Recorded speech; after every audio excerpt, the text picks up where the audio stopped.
11. Safi kabisa. Kwa maana maagizo alikuagizayo leo si mazito mno kwako, si mazito mno kwako, wala si mbali, si mbinguni, hata useme ni nani atakaye tupandia mbinguni, wala si mbinguni ukasema ni nani atakaye tupandia mbinguni huko akatuletee aje atuambie tusije tupate kuyafanya wala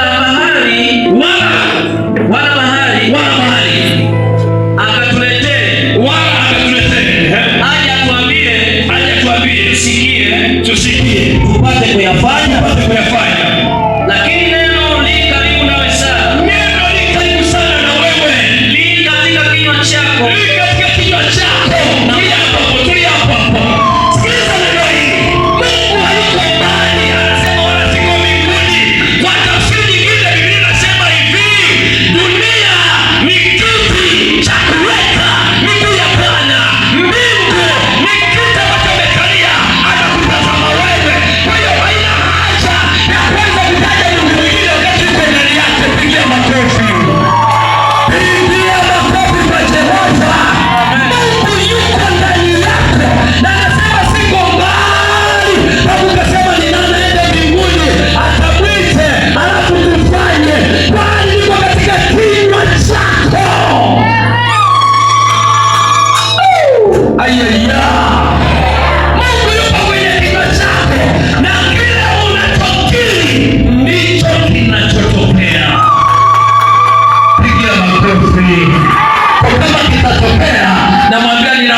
na moyo wako upate kulifanya.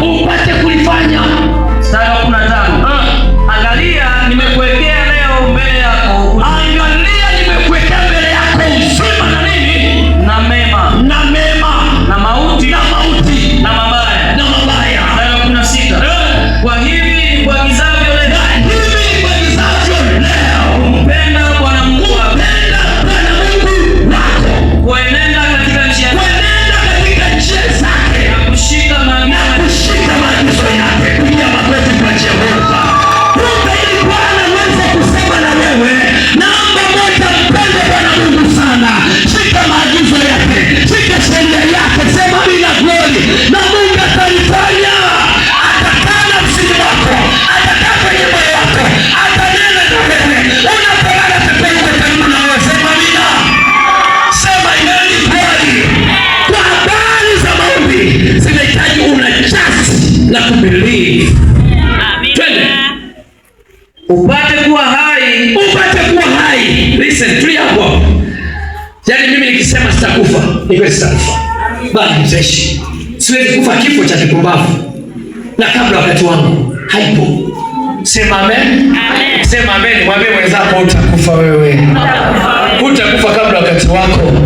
Mwambie bado hujafanya kazi ya Bwana. Bado hujatengeneza. Mwambie mbona bado una dhambi wewe. Kaa kwa kujitakasa.